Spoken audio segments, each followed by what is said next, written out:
Hello friends, आज का विषय है उच्चारण की विशेष अशुद्धियाँ और उनका निदान।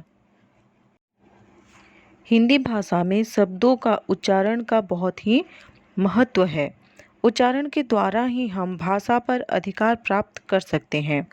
सामान्यतः यह देखा गया है कि जो विद्यार्थी शुद्ध बोल नहीं सकता, वह शुद्ध भाषा को लिख भी नहीं सकता है।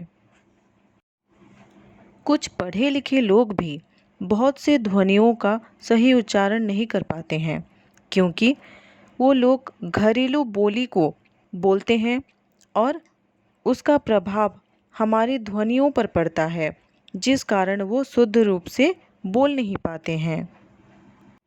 जैसे तालव्य स, मूर्धन्य स और दंत्य स, इन तीनों सौ में उनका बोलना और लिखना, इनमें गलतियां हो जाता है। यहाँ पर और भी उदाहरण है, जैसे य को ज, व को ब और क्ष को छ कहा जाता है। तो इसी तरह के अशुद्धियाँ बोलते समय और लिखते समय होता है।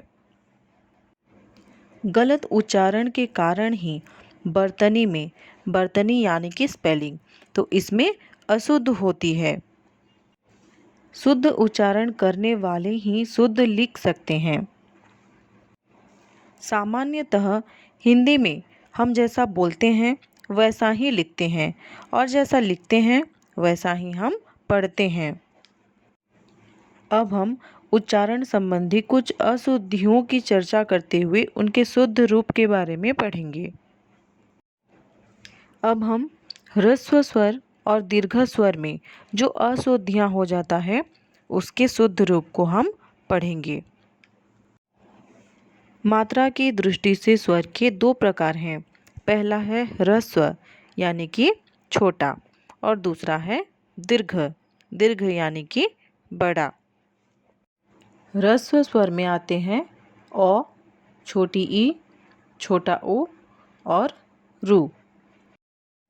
दीर्घ स्वर में आते हैं आ, बड़ी ई, बड़ा ऊ, ए, ऐ, ओ, औ। यदि हम ह्रस्व को दीर्घ और दीर्घ को ह्रस्व स्वर में बोलेंगे तो शब्द का उच्चारण में और उसके अर्थ में परिवर्तन आ जाएगा और अशुद्धियाँ हो जाता है। अब हम इसको उदाहरण सहित पढ़ेंगे। अगर अ वर्ण को आ में परिवर्तित कर देते हैं तो अब का हो जाएगा आव, कल का हो जाएगा काल, खल का हो जाएगा खाल और नर का हो जाएगा नार। अब यहाँ पर ध्यान दो, हम छोटी ई के मात्रा के स्थान पर बड़ी ई के मात्रा का प्रयोग कर देते हैं, जिस कारण शब्दों के अर्थ बदल जाते हैं और शब्द लिखते समय अशुद्धियाँ हो जाता है। किल को हम लिख देते हैं किल। यहाँ पे क में छोटी ई का मात्रा प्रयोग होना चाहिए, पर हम बड़ी ई के मात्रा का प्रयोग कर देते हैं। वैसे चीर को हम चीर लिखते हैं। चिता को हम बड़ी ई का मात्रा प्रयोग करके चिता लिखते हैं।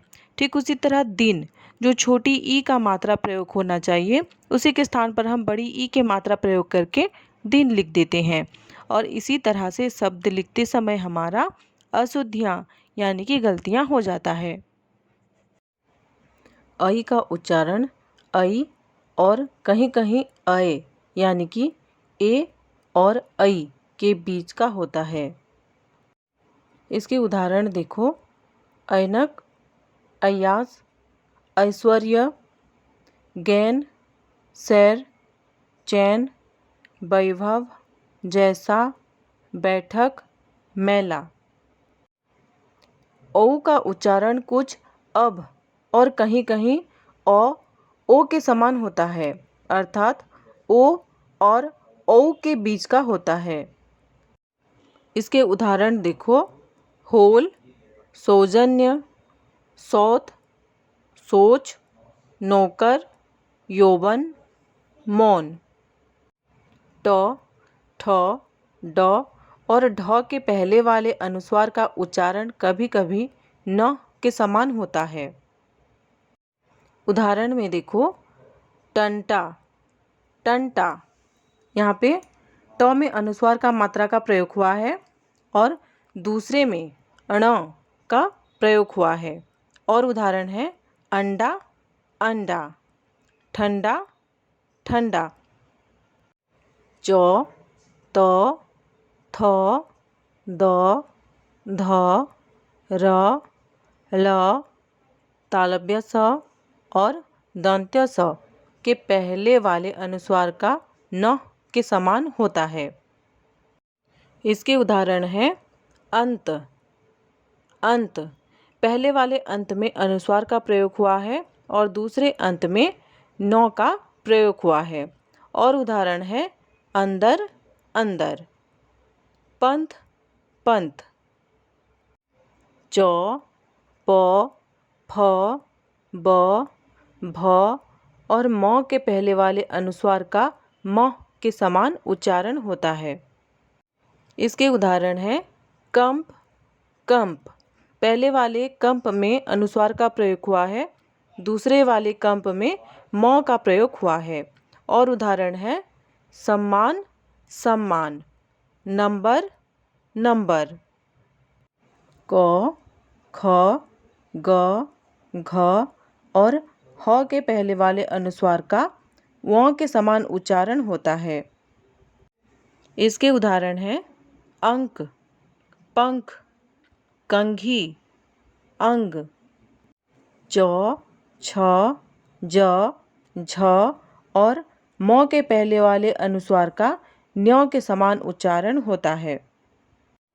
इसके उदाहरण हैं पंच, पंच, अंजन, अंजन।